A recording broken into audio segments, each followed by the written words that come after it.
be sharing with you some of the financial secrets of the rich. These are set in practical language and actions. Whatever you do in life, don't waste any time on anything that doesn't make you healthy, make you happy, or make you money. And that's the only thing separating each and every one at this event from those they might admire or even envy financially.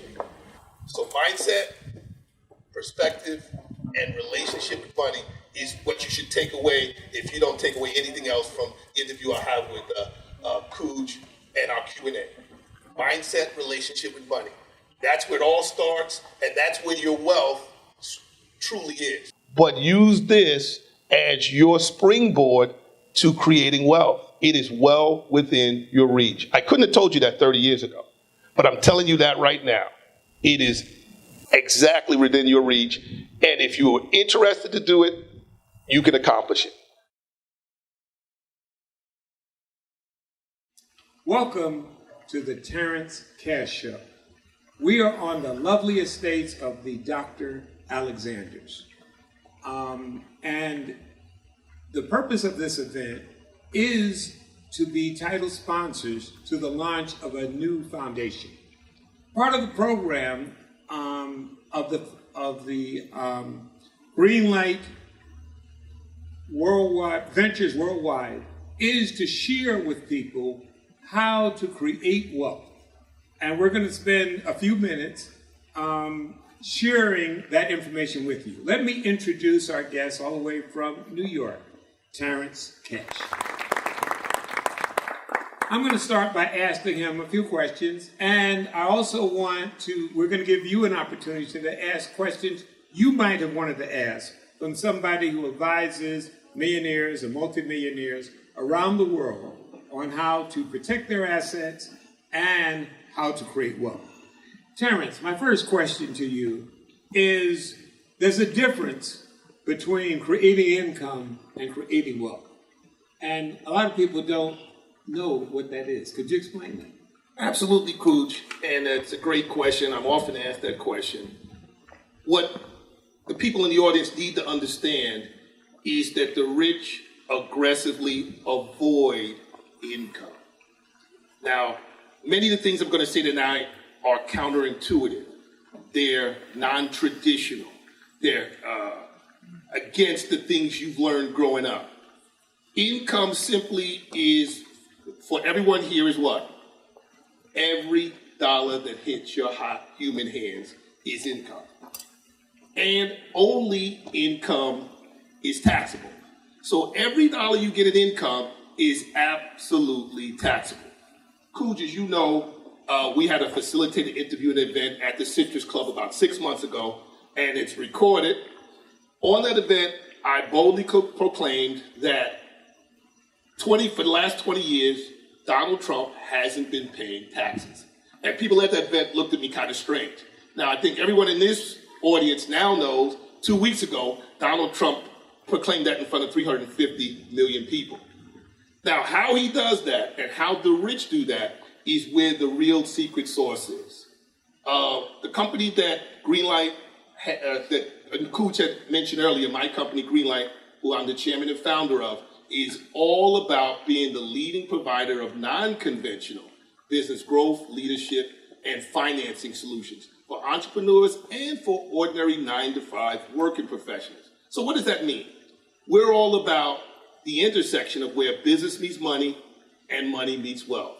And every one of you in this audience, as I mentioned earlier, can be wealthy, you can be rich, and you can live the life that you dreamed. But the rich have principles that they live by and die by that they won't share with you. I was blessed, as you know, Cooj, over 20 years ago, in my intimate and significant interactions with them in my previous entrepreneurial venture in the computer industry, was able to talk to many high net worth individuals, many enormously successful entrepreneurs, and what they told me all was consistent. These principles are consistent. They don't live by rules. Rules can be bent, rules can be broken, but principles are flexible and principles are simple. Notice I didn't use the word easy. Greenlight is the leading provider of business, money, and wealth solutions, primarily because we're the first to language it in a way that ordinary people can use in their practical lives. It's not complicated, it's streamlined, and it's just, regular common folk speak, as opposed to all this technical language and some of the fuzzy metaphors. So when we say the line of money, the first thing is, like if you stretch out your hand, Cooch, but don't quite shake my hand, we are not in position to do anything productive, right?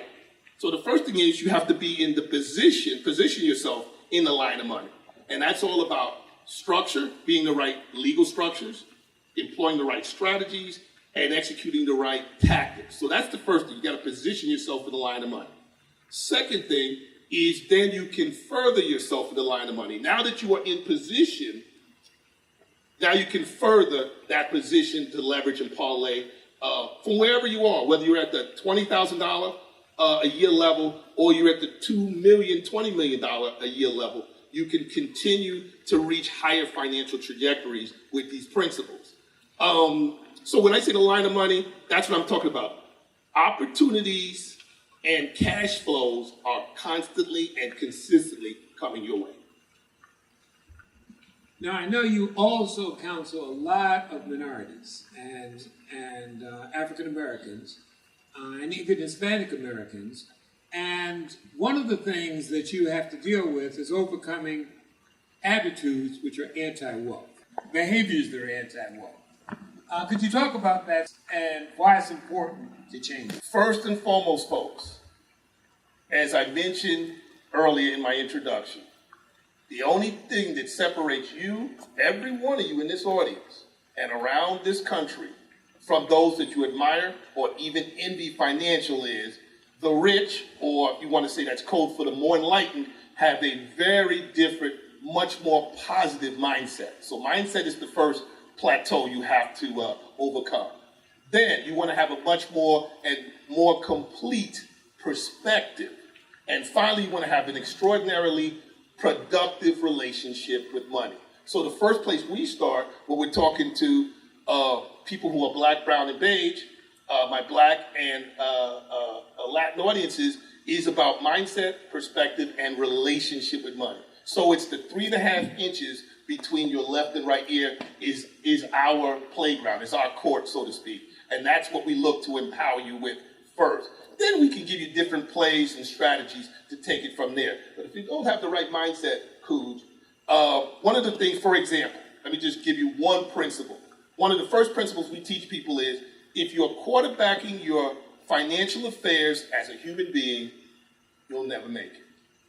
Now, of course, first and foremost, that sounds very striking and very different to most people. The rich taught me, first and foremost, Cooge, that there are two types of people on planet Earth.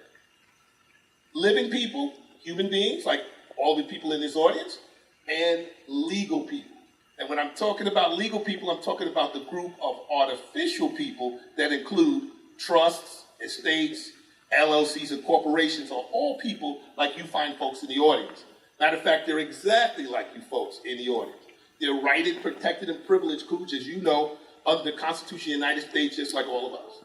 They're benefited, righted, and advantaged, and recognized in your great home state of Florida, my home state of New Jersey, New York, where our office is, or anywhere else, just like you. So you need to know that those other people, those artificial people, have every right you have. They can have bank accounts and other asset classes just like you.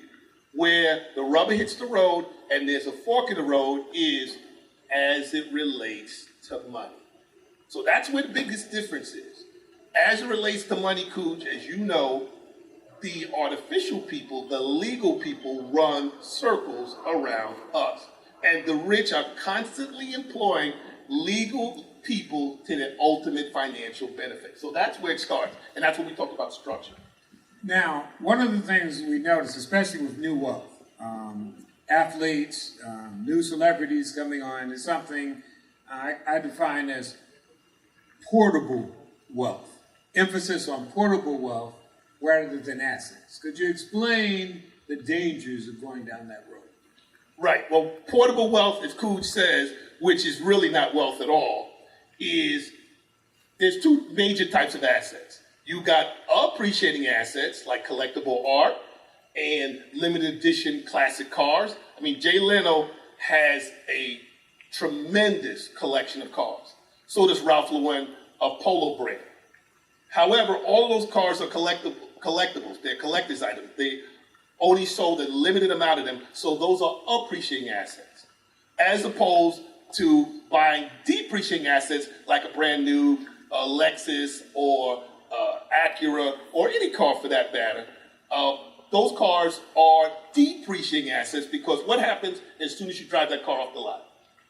50% of the value is gone.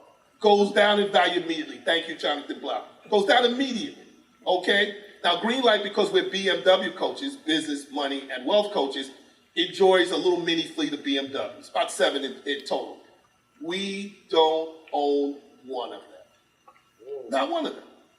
Matter of fact, Greenlight has about 6 homes in the Northeast. We don't own one of them. Yes. Every stick of furniture in the corporate residence. Notice I'm using corporate and Greenlight and not Terrence Cash. Because if you are in the line of money, you own nothing, right? But you control everything through artificial people. The artificial people own everything. The artificial people are controlled by you, so you what? Control everything. See, that statement didn't make any sense to me 25 years ago. The rich own nothing but control everything. How can you own absolutely nothing but control everything? Well, the only way you can do it is if you have a significant and intimate relationship with an artificial person. That's it. You're not even in the line of money if you don't do that. And again, I don't care how much money you're making. Can you say superstar athletes? Can you say movie stars? Can you say popular recording artists? Don't all those people make millions of dollars? But they're not in the line of money. That's why you see them on the front of the newspaper, and you see, unfortunately, some cautionary tale. This one owes $4 million in back taxes and just had their primary residence, foreclosed on, and they're going to kick them out. This one had his fleet of cars taken. These people are millionaires. It's been an old saying, Cooch, that, men lie, women lie, but facts, figures, and results never lie. So let me give you a fact. The average NBA basketball player makes $5.15 million a year. Now, that's not a starter, Cooch, as you know. That's the guy coming off the bench. That's not a Dwayne Wade. That's not a LeBron James. That's the guy coming off the bench. Let me give you another fact. 70% of those young men will be broke even before they retire. But yet they make millions of dollars, starting with about $5 billion. And in endorsement deals, I'm sure that doubles and triples and multiplies that. But they're going to be broke. So wealth has very little to do with money. It's your mindset, it's your perspective, and your relationship with that money that makes all the difference in the world. Okay, my question is this. Suppose you're not a millionaire and you are not a multimillionaire. Can you hope? I know in my generation, the idea was the children would make more money than their parents. Right. That's changed in this past millennium. How does a person go from making $20,000, $30,000 a year to being a millionaire? Now, you've done that, and you've helped other people do that. Right. The whole thing about wealth creation and financial empowerment and business success in the 25 years that I've been doing this is about distinctions, Cooch. The distinction is that you accumulate cash, not save money. Saving money implies what? You are scrimping and saving and sacrificing and eating ramen noodles, right, every night and water. As I said at the Citrus Club, I know some very innovative and eclectic ways to prepare ramen noodles because I never want to see ramen noodles ever again. What the rich do, they live their lives to the fullest, and they are constantly doing what? They are trading their money for time. The poor and less enlightened, unfortunately, trade their time for money. So, first and foremost, no savings from the point of view of particularly you're going to get rich. You want to earn it. And again, inheritance is a crapshoot, right? First of all, you have to have somebody rich in your family. Second of all, you have to be their favorite. Third of all, they have to die, right? So none of those choices look too appealing to me or the family member. So you want to earn it. How do you earn it? The rich earn their money almost exclusively through artificial people. And when I say artificial people, I'm talking about businesses. Okay? I'm talking about businesses. So that's the first half of the answer to my question. The second half is there are 7 principal types of personal wealth. You have equity wealth, which is primarily what Facebook founder Mark Zuckerberg has. He has stock in a major company, and that produces wealth, right? You have post-equity wealth, which is pretty much where I'm at. I sold my company for 8 figures and cashed out and retired briefly for 4 years. So that's post-equity wealth. You have fortuitous wealth. That's sweepstakes or lotteries. You have corporate wealth, for those of you lucky enough to be in the audience that have those $1 million and $2 million or $500,000 jobs, that's corporate wealth. You have inherited wealth, we already talked about that. And you have celebrity wealth, and you have illicit wealth. Again, taking the illicit out of the picture, you see what's the common denominator between all 7. Each one of those demands that you have an intimate and significant relationship and or ownership of an artificial person, primarily a business. I have mentored and coached tens of thousands of entrepreneurs over the years. Probably if you factor in my computer company, it's well over 100,000. But some of the common mistakes that people make right off the bat is it's more of a realization ox than it is an overt mistake. Most entrepreneurs believe that if they're smart, if they work hard, if they have some startup capital, and maybe they have some connections and a great product, that they will succeed. Again, let's go back to the facts, figures, and results that don't lie. You know the mortality rate, Ox, because you're in business. In the first few years, over 70% of businesses pass. And as those years go by, you go to 3, 4, 5 years, the number goes up. So the mortality rate among businesses is not broken out by, well, those who are well capitalized, those are the guys that succeeded.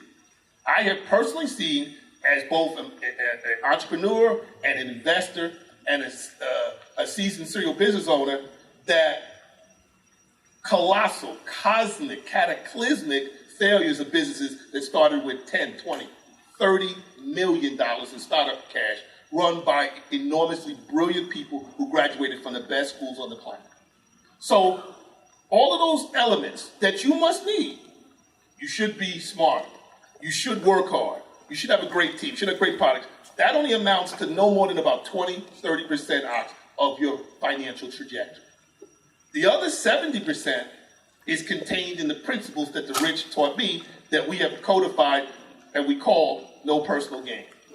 So no personal gain is the accumulated and streamlined knowledge and wisdom of the rich. So we took what the rich taught me over 25 years and how they got there. Again, I knew people in the billions and multimillionaires, mega millionaires, and millionaires. And we took all of that and we codified it into that. So that's the first thing, realizing that those things by themselves will not suffice. And I'm sure you know a bunch of people who are very smart, very hardworking, and either they're not making any money or they are making less money than they should be based on their God-given talents. So that's a mistake. The other thing is, when you want to do something to its highest level, and this is what Greenlight is all about, the number one success trait you must have, Ox, is you must acquire wisdom in business and money. 2 ways to acquire it. You can go through the school of hard knocks, and then you're going to become a statistic, unfortunately, more often than not. Or you can acquire it from someone who's been there and done that. And that's what Greenlight is all about. Everyone at Greenlight, we have about 4 dozen people in our offices in New York and Washington, D.C., and of course, we just opened an office down here in downtown Orlando about 6 months ago, all entrepreneurs. So it's support and service for entrepreneurs by entrepreneurs. That's number one. And then on with these principles, we do 3 different things. We do coaching, we call it the 3 C's. We do coaching, we do capital, and we do credit. Because that's like the 3-legged stool of business. So you want to acquire wisdom. You don't want to acquire it through the school of hard knocks, which is the only other path you could go. So that's what a lot of entrepreneurs, because they're so bright and hardworking, they kind of have this lone dog, lone warrior kind of mentality. And that is a mistake. You want to seek out advice and counsel and mentorship as soon as possible to avoid the potentially fatal mistakes. What everybody should take away from this is wealth, trajectory, and financial performances are repeatable. They are governed by principles that the rich don't like to talk about at cocktail parties. So you can do it. The thousands of rich people I met before my business got lined up and tracked out because of their interaction and mentorship of me. The thousands of them do not give that kind of, I hate the word information, do not give that kind of insight and wisdom out only to their closest friends and associates and their kids.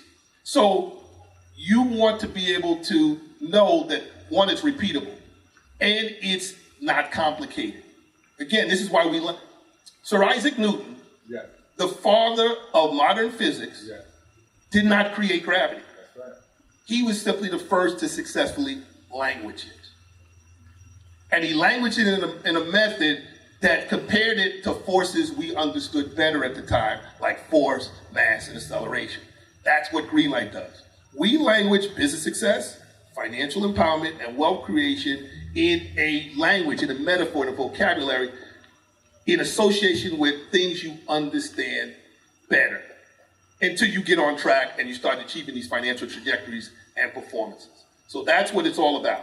So just like physics was extremely complicated until Sir Isaac Newton came in with these relationships and these formulas, wealth creation, I will never say it's easy, but it is simple. And that's the distinction, simple versus easy. So just realize the rich don't know anything more than you except for these principles, and they have that mindset, perspective, and relationship with money thing going on. If you ever been in a toxic relationship, not very productive, right? Anybody ever been in a show of hands, a bad relationship? It's the same thing. Most of you, unfortunately, in this audience have a toxic relationship with your money. And so your money doesn't hang around. If your money was hanging around, I'll give you a mental word picture. If you got the right relationship with money, here's what you hear at your front door. And then boom, boom, boom, pounding on it. Who in the world is this? You might not want to answer it. You might think it's the police. You open the door, and there's your money, smiling. Who are you? I'm your money. And then you see your money surrounded by more money. You say, well, who is this? Well, I bought friends. Well, what do you want from me? I want to stay at your house tonight because we're going to party like rock stars. But don't worry, we'll be up and out early. Why? Because I'm going to work for you tomorrow. Your money should be working for you, not you working for your money. First realization about business. Everything makes money. I want everybody to say that. Everything makes money. If you look around you, you will see bottles of water on the table, you'll see tablecloths, you'll see patio furniture. There are numerous companies making millions, tens of millions, or even hundreds of millions selling everything that the eye can see. Well, my clients come to me and say, well, I want to get into, your old business, computer business. And I say, well, is that your passion? They say, no. I said, well, then that's not the business for you. Because everything makes money, guys, if what? Properly structured and executed. Everything makes money. What we teach you at Greenlight, Marianne, is how to marry your passion with something that positions and furthers you in the line of money. So in other words, we turn your passion into profits. Because business is hard. And Steve Jobs said once about 20 years ago, you have to follow your passion because the business and entrepreneurial journey is so difficult that if you don't follow your passion, you're probably going to give up. You can have someone at Greenlight show you how to turn that passion into profits. People got to understand that legal structure is not what they teach you in college. 3 different answers in business.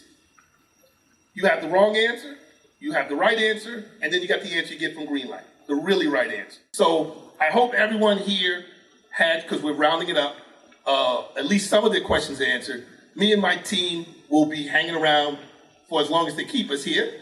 And so you can certainly approach us and ask us any individual questions and get our business card. Thank you so much.